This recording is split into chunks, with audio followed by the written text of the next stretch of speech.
everyone. My name is Paul Tilley, and welcome to the Atlantic Trades Business Certificate Program. And this topic is quality control within the Operations Management Unit. Most organizations now have taken an approach that they need to improve quality, and they want to be able to create some standard to prove to someone else that they are putting quality and quality actions into their products. This is getting particularly important for companies in Newfoundland and Labrador right now who are dealing with large companies. So if you're subcontracting, if you're a small company, for example, subcontracting to a larger company in the oil and gas industry, one of the things that the oil and gas companies demand is that their suppliers ensure that the quality of the products that they are supplying are to a standard that they set. So let's say, for example, you're a small cog in the wheel where you are a small supplier company, let's say a machining company that's providing services, machining services to ExxonMobil. Well, ExxonMobil is going to say to you, we want you to prove to us that you have a quality process in place. Okay. So this is really what is driving this now. It's a top-down type of thing. It really should be a bottom-up thing. You guys and your small businesses and your operations should really focus on providing and ensuring you provide quality, not only in the end product, but in the process that you use in order to build that end product. What do we define as quality? Quality, by definition, is the standard of something that is measured against other things of a similar kind. And it's the degree of excellence of something. So again, this word standard creeps in where we have a set path of, or a set pattern or a set operational process. And we want to make sure that we have very little deviation from that process. So the quality will be as close to the ideal as possible. In order to get that quality, you have to have some sort of a control process. How do you manage your processes so that you can ensure that the product that comes out the end is of high quality? Well, quality control, first of all, is a system for maintaining the standard. So we talked about the standard. It's a system for maintaining the standard. And it usually applies to manufactured goods. Now you say, okay, well, I got a service industry.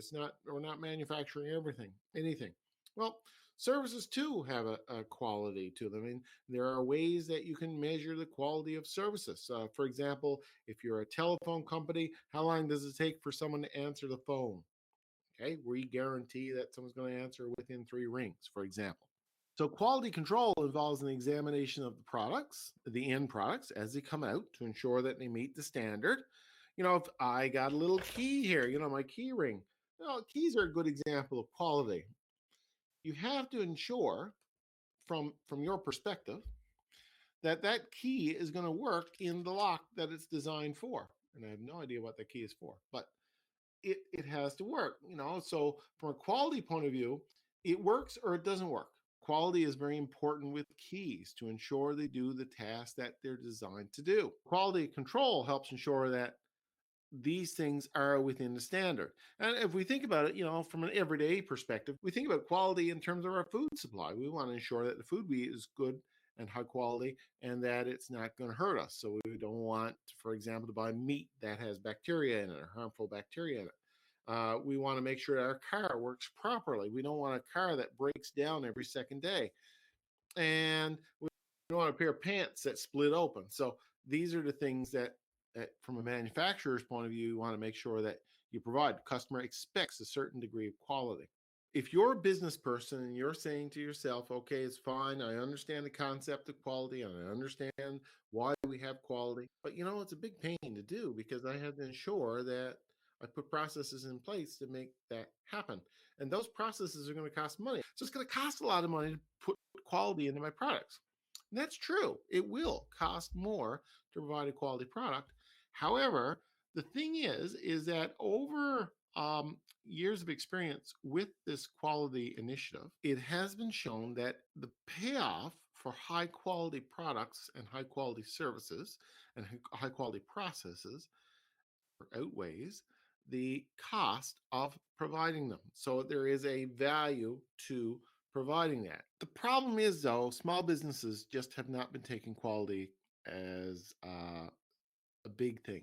They just haven't. And it's one of the things that the Canadian Manufacturing Association, the federal government, the provincial governments have been looking at is how can we get our companies to become more competitive by producing higher quality products that maintain some standards. So there's a lot of emphasis on that right now. So we need to put processes in place and we need to put practices in place and an appreciation for the value of it in order to get the most out of this quality program.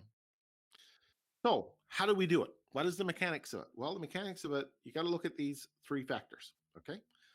You got to think about what is the cost of providing a quality product, estimate, determine whatever you need to do, consider the costs. What are the costs? We got to think about time. How can we get something produced more quickly? How can we become more productive? Less time and energy spent on things. So you would think that cost and time actually work against quality, and they do in one respect because we got to do it fast and we got to do it cheap. Okay. The trick is how can we do it fast, cheap, and maintain a high quality? This is what businesses are striving to do. A lot of focus has gone into this in research for how we can improve cost, time, and quality all at the same time. So let's assume that we create the standards, the quality standards. That's something that you need to do in your organization. That's really one of the things that you want to do first in order to get your quality up. Okay. So that's really the first step. What is the standard that you want to meet? Now, that might be defined externally. Some companies, for example, if you're a contractor and you win a contract, they might say to you it has to meet a certain criteria. Okay, it has to be a certain size, has to be a certain measurement, has to be a certain weight, has to be a certain color, has to be use a certain quality of raw material, or these sorts of things can go into it. So these things need to be defined. So, in any organization that you operate in, you should very clearly try to define what it is that is the standard. The standard has to be greater than what, or at least as great as what the customer wants. Hopefully, it's greater than what the customer wants. So, you need to, again, market research comes into play to say, what is the customer looking for in terms of a standard? Quality control is easily achieved by building experience and then developing a set of standards from that experience. Okay. What is it that you want? What goalposts are you going to put in place? So if you're building a house, for example, let's assume that you're a fairly experienced builder. You know how to build a house. Well, what are the standards that you may want to apply to that? Well, very simple one is that when you build a house, it's square. Okay. And one of the things that you need to do then is to ensure that before the house walls go up is that it is square. And before you actually get the thing completed, that it is square. And if you work at that in the process, that will add value to your overall project. It will make it easier to build if the thing is square, first of all, but it would also add value in terms of a quality built home. So with your experience, you will understand what are the things that you can change in order to make things better. If you take a bunch of those processes and you write them down, that creates a process checklist, I'll call it a process checklist. So, one simple and effective way to bring quality into your product to create a process standard where you write down the steps in an efficient and proven process that comes about through experience that can be distributed to all relevant employees. I have a little quality control checklist here with regards to building a house foundation. First of all, we think about what are the general things with regards to putting down footings? Well, first of all, provide training for proper concrete procedures. Again, train your employees in the process, as I just mentioned. Integrate material handling with safety talks. And again, the safety element comes in order to ensure that quality.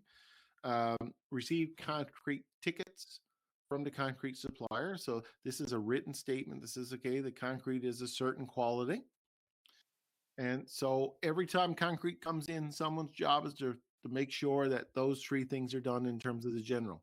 In terms of more specific, you need approvals for. So you need a minimum of a 4,000 psi cement mix order. So don't order anything less than that. You got to have proper form placement. Now, what you define as proper form placement will be defined by you as the experience builder. Rebar installations and footings and foundation. Again, as part of the training, you're going to tell people how that should be done properly. Expansion joints, proper number of expansion joints, for example. Prior to the pour, you have a checklist that's going to go on. You got to make sure that there's no water in the trenches, so you don't want to be pouring concrete into water because it will thin it out. Shorter trenches are acceptable temperature, not too cold, nothing's going to freeze there. A shore that forms are level or square. A shore ease of concrete placement. A shore forms are oiled so that they can come off easily. And order the trucks. Anyone coming in, if you give them that sheet, they should go through that checklist and we can assure that those things are done. Nothing's going to get skipped if they go through those processes. And in terms of footings during the pour, assure compaction, provide effective guidance on the project to achieve quality work. Make sure someone supervises. So that's a simple example of a quality control checklist that you can develop for any project. If you write a checklist and you say, this is it, this is the way it's going to be forever and a day, yeah, that's not very helpful, because if that checklist is not the best procedure anymore because things change, it's probably not high quality. So what you need to be able to do is review your checklist every once in a while to update them. So that you need this element of flexibility brought into any of these checklist processes or any sort of quality control processes. This is valuable to small business because small businesses are the ones that are most flexible. Large businesses tend to be not so flexible. So small business and entrepreneurs benefit most from quality control and the flexibility issue within quality control.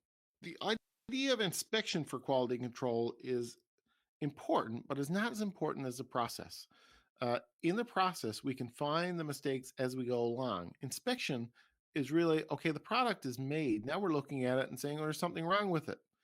The idea is, let's fix it before it is finished. And once it's finished, then we'll inspect it again. So there's a constant improvement as it moves along in the assembly line or moves along in the production process. We fix the changes, we make changes or make adjustments to it as it moves. But we also need to check it at the end. Does it meet the standard? So, quality control inspections are often reactive. And, that there's a big dent in the car, or the house is built not square. These things are very difficult to fix once it's done. In summary, then, look ahead, predetermine the work, specifically determine what level of detail is required, what is the standard, assign responsibilities for inspections, who's responsible, and that would be your employees as well. Build a checklist and make checklists available to the responsible parties and allow for updating them. One of the things that came about in the last 30 years is something called ISO, the ISO standard. You see ISO on some buildings around, if you go around Donovan's Industrial Park, a lot of the companies meet ISO standard now. In order to receive that standard, it has to prove that it has quality control processes in place. The 9000 series accreditations that companies get are really based on companies doing 7 things. And if you think about these 7 things, these are the things really that have been covered in this program. Okay. Customer focus. We've talked about that in our marketing unit. Leadership. We've talked about that in our human resources. Engagement of people. Again, we talked about it in marketing and human resources. A process approach. We talked about it here. Improvement. We talked about it in this unit. Evidence-based decision making. Again, this is kind of built into the whole concept of when we make decisions, let's base these decisions on hard evidence as opposed to gut feeling. And relationship management. Again, that was something that was discussed in our marketing. So these 7 principles are what are applied for this ISO 9000 standard. So if you have a company that wants to get ISO certified, what they're going to do is they're going to come in and look for those 7 basic things. And so it's much more than making quality products. It is very much related to quality processes. And a lot of them have to do with people as much as anything else, human resource process.